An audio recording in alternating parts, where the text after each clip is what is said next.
a little girl that has abilities and can travel to new dimensions. No, I'm not talking about Fringe. I'm talking about Stranger Things on Netflix. I'm Jay here, and I am going to review Stranger Things. So, hello everyone. You might see my face now on this channel. I don't know. Maybe. So let's get to it. Stranger Things. I'm going to talk about things I liked, what I disliked, and I'm going to give you a rating.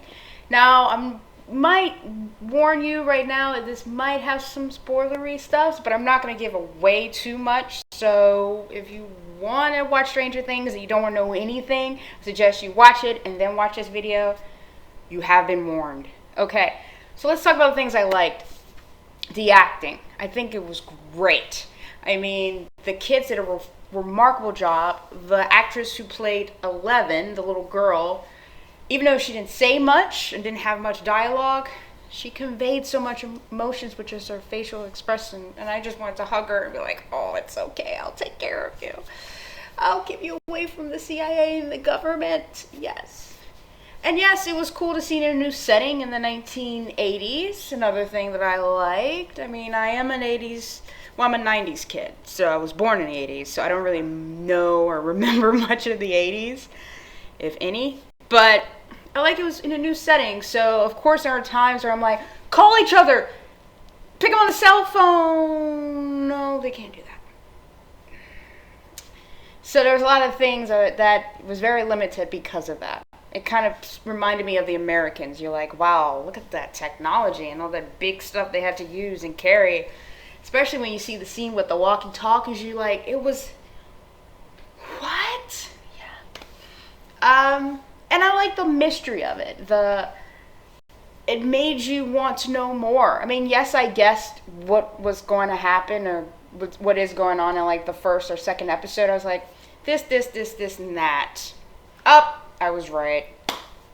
I mean, it's not the type of show that's like, what does this AI, what?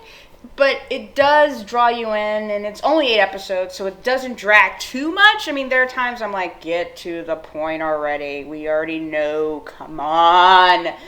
But that was limited. That didn't happen often. So I'm happy it wasn't your regular 13-episode series, because if it was, it would have took forever. And the things I disliked, the teenage storylines. It's just a trope with teenagers on shows, and yes, they do stupid stuff, and they think they're adults, and I get it. Everyone once was it. Well, most people were once teenagers, and it's just ugh.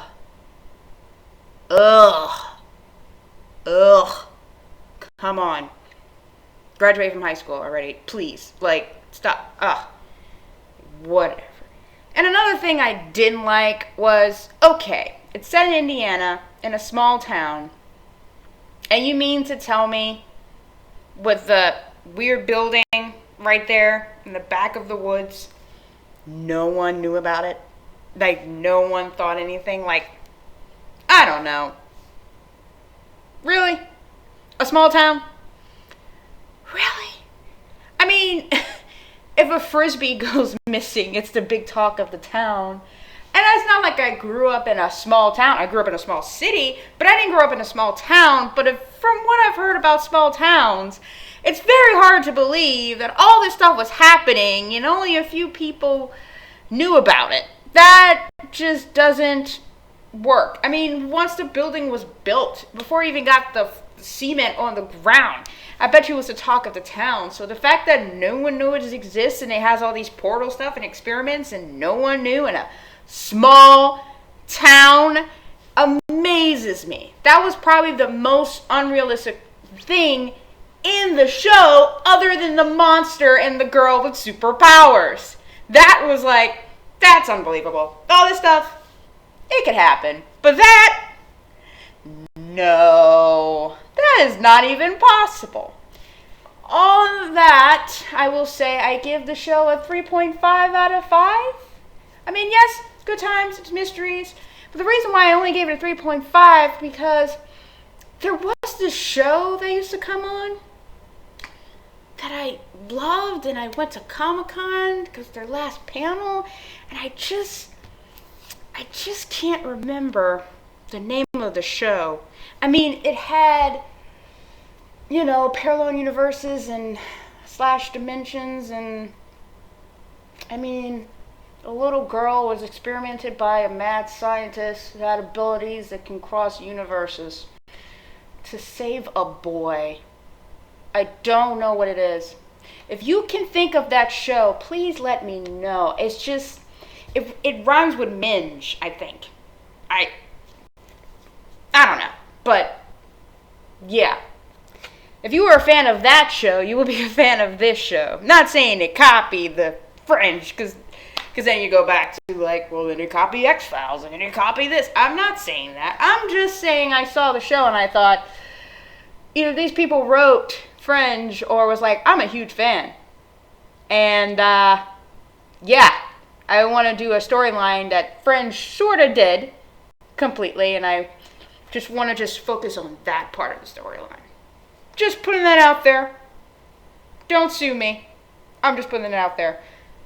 But if you like mysteries and sci-fi, I suggest you watch it. It's 8 hours. It's not 13. It's not fantastic. It's not like it's freaking Orange is New Black. I'm not saying that. Don't get me started on that this season. But I suggest you do watch it. A little binge. That's all.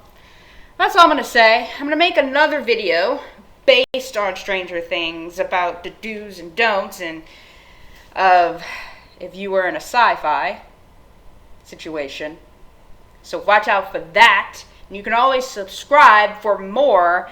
And if you like this video, give us a thumbs up. And this is my first video on this channel. Hopefully not my last. Maybe you'll like me. Maybe not. I don't care either way. That's all I'm going to say.